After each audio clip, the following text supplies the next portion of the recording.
आपका प्रश्न है हिमालय जैसे पवित्र स्थान पर, हिमालय की पावन भूमि में जब मनुष्य दीर्घ काल के लिए साधना करने जाता है और उसको अपने शरीर को के शुद्धिकरण के लिए नहाना धोना इत्यादि है, तो वो कैसे कर सकता है या कहाँ पर अपने शरीर को शुद्ध कर सकता है।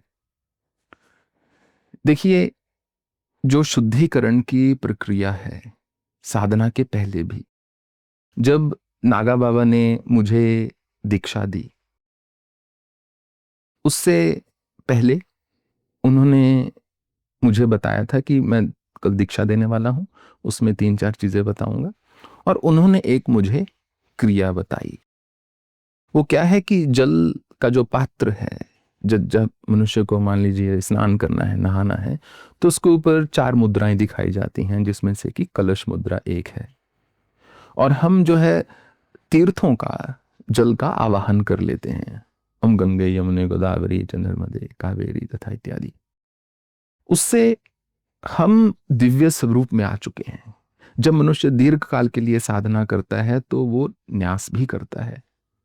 तो न्यास करता है तो मनुष्य देवता ही बन जाता है, अपना मंत्र स्वयं हो जाता है। तो केवल आध्यात्मिक तौर से देखा जाए या साधनात्मक ढंग से देखा जाए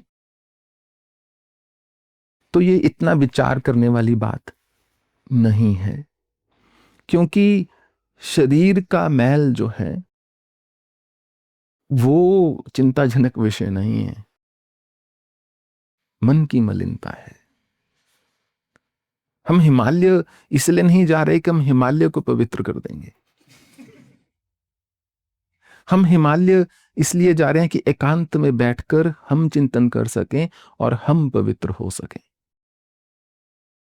एक कहते हैं, एक मनुष्य, पूर्व समय की बात है, जब मनुष्य जाकर ब्रह्मा इत्यादि से बात कर सकता था, वो ब्रह्मा जी के पास चला जाता है, मैं बहुत दुखी हूं, बहुत अशांत हूं, मुझे बताइए कि मैं जीवन में सुखी कैसे रहूं। तो ब्रह्मा जी ने कहा, मेरे पास ये 2 थैले पड़े हैं, ये तुम ले जाओ। एक में तुम्हारे दोष हैं, एक में दूसरों के दोष हैं। जो तो तुम्हारे दोष वाला थैला है उसको रोज खोल खोल के बार बार देखना, और जो दूसरों के दोषों का थैला है उसको कसकर बांध लेना, पीठ पर लाद लेना, और कभी देखना मत उसकी ओर।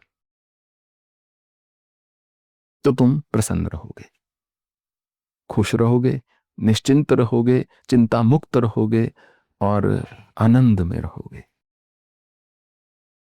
वो व्यक्ति ऐसा करता है तो वास्तव में ही उसके मन में परिवर्तन होना शुरू हो जाता है, प्रसन्न हो जाता है। एक दिन सोचता है कि देखूं तो सही दूसरे थैले में क्या बना है अब तक, और वो खोलता है जब उसको, तो देखता है बहुत लोगों में दोष हैं आसपास के। उसका तो थैला ऐसे ही फूला हुआ था, जो ये वास्तविक दोष हैं तो ये पड़े हैं सारे। परंतु उस दिन तो प्रसन्न हो जाता है दूसरों के दोष देख के, अगले दिन दुखी होना शुरू हो जाता है, क्योंकि जब उसको वो लोग खुश दिखते हैं तो उसको बड़ा दुख होता है।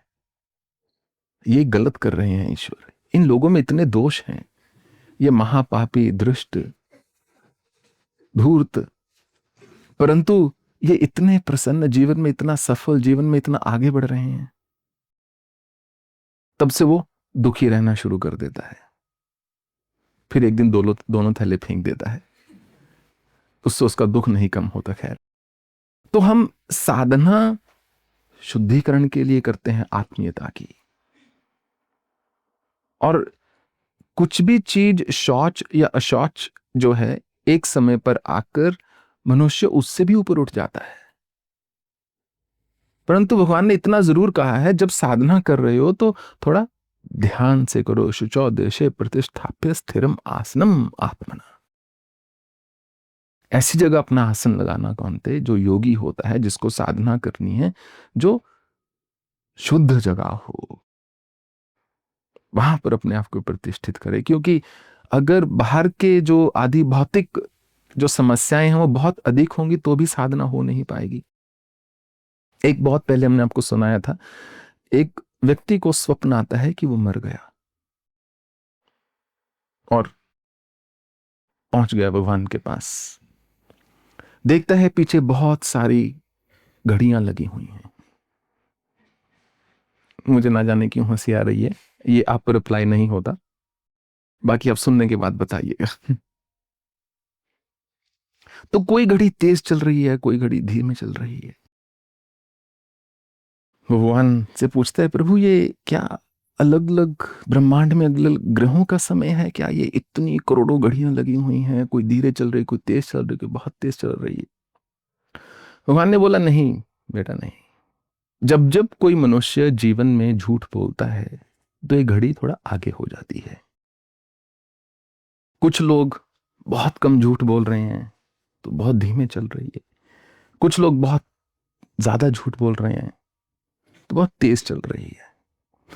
तो कहता, प्रभु मेरी घड़ी कहाँ है? बेटा तुम्हारा मैंने सीलिंग फैन बनाया हुआ है।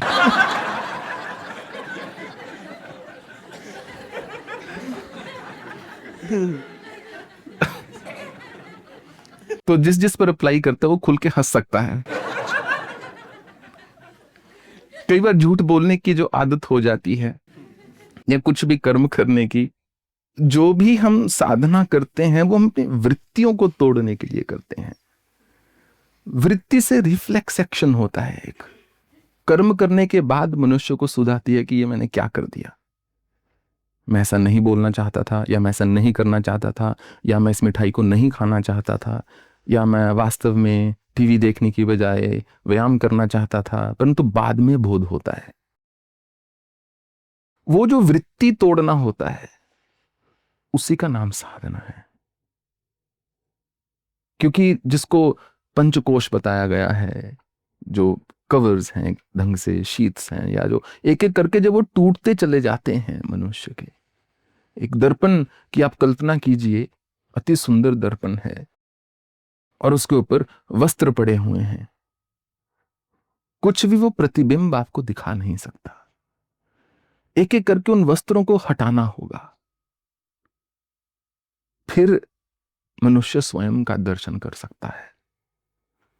और साधना की चरम सीमा, साधना की पराकाष्ठा यही है, जब मनुष्य स्वयं को देख सके,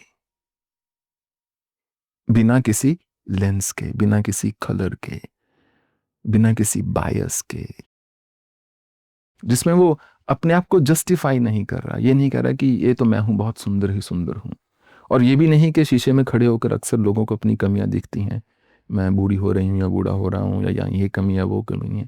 वो नहीं, शरीर का नहीं, आत्मा का दर्शन होता है।